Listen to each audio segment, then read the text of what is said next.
Hello everyone, welcome back to Squeedlebox. I know I should have been doing this video before the Muff Toys Nightmare Batman, but here it comes, Muff Toys Suited Superman.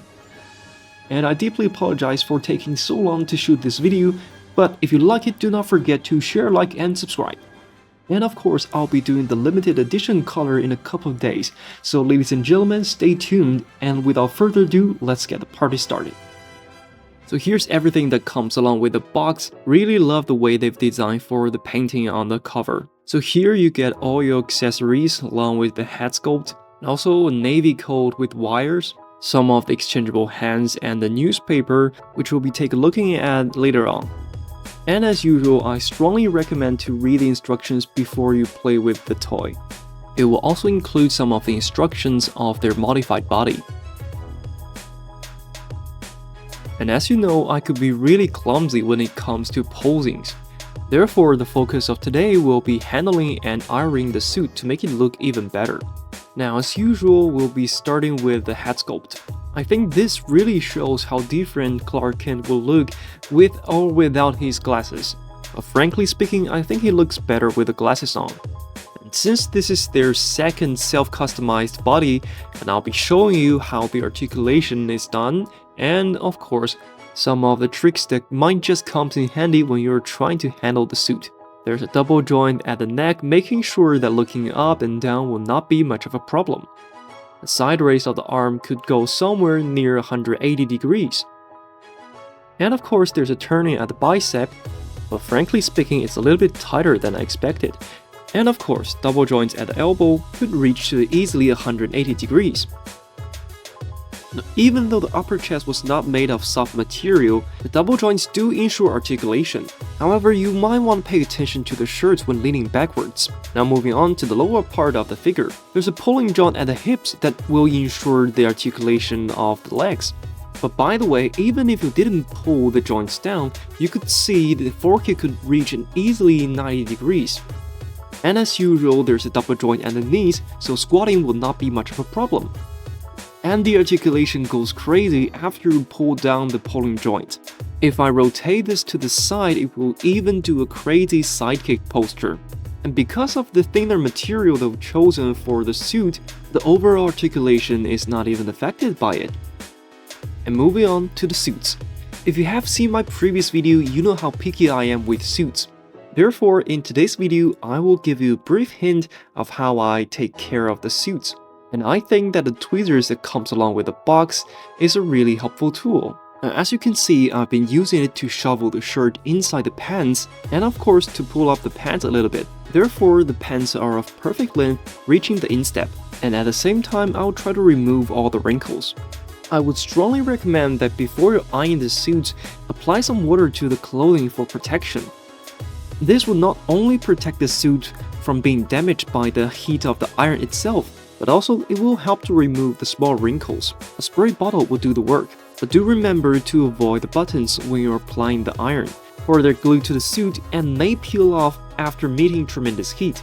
And the second thing is that there are wires between the suits, so do remember to dry it up after you're doing this. And as you can see, I'm using a wet non-woven to cover it up, as a protection of course. And by applying the iron back and forth, I'm trying to exaggerate the creases.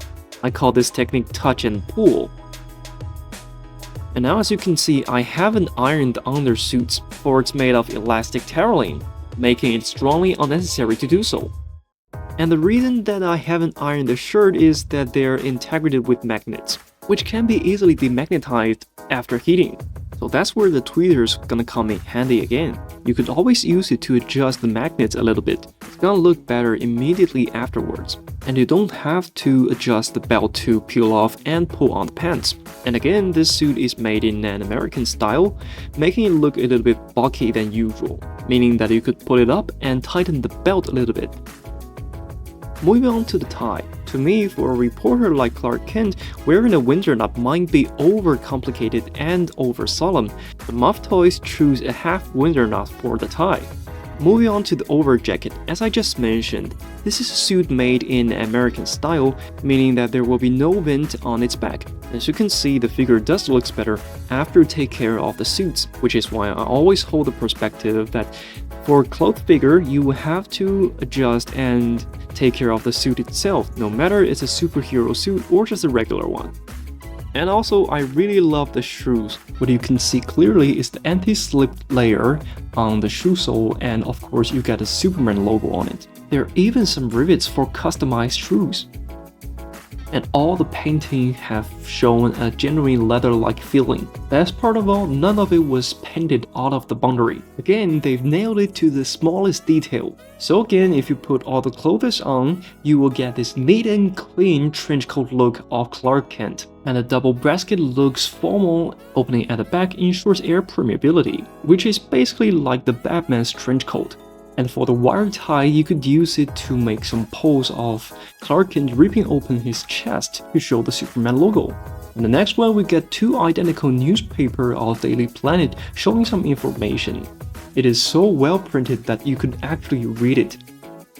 And since Clark Kent is a Daily Planet reporter, he always carries his briefcase and of course a camera with him. They're also done with great detail, but I think the camera would look even better if they had printed their logo on it. And following up, look at that. A clearly painted name badge, it looks adorable. And of course, you get the pre-order bonus, his hat. Just see how well and interesting it could cope with other 6-inch figures. Now moving on to the exchangeable hands, we have extra 5 pairs of them, and all of them are customized and designed to hold all these accessories tight in hand. But do mind that some of the accessories are kind of fragile and it may peel off the paint. So be careful when you're attaching them to the accessories. And because it got down pulling joint at the hips, he could cope with almost any 6-inch scale figure with no problem. So here's everything about today's video. If you like it, do not forget to share, like, and subscribe. I got more videos coming soon, so stay tuned to my channel. See you next time.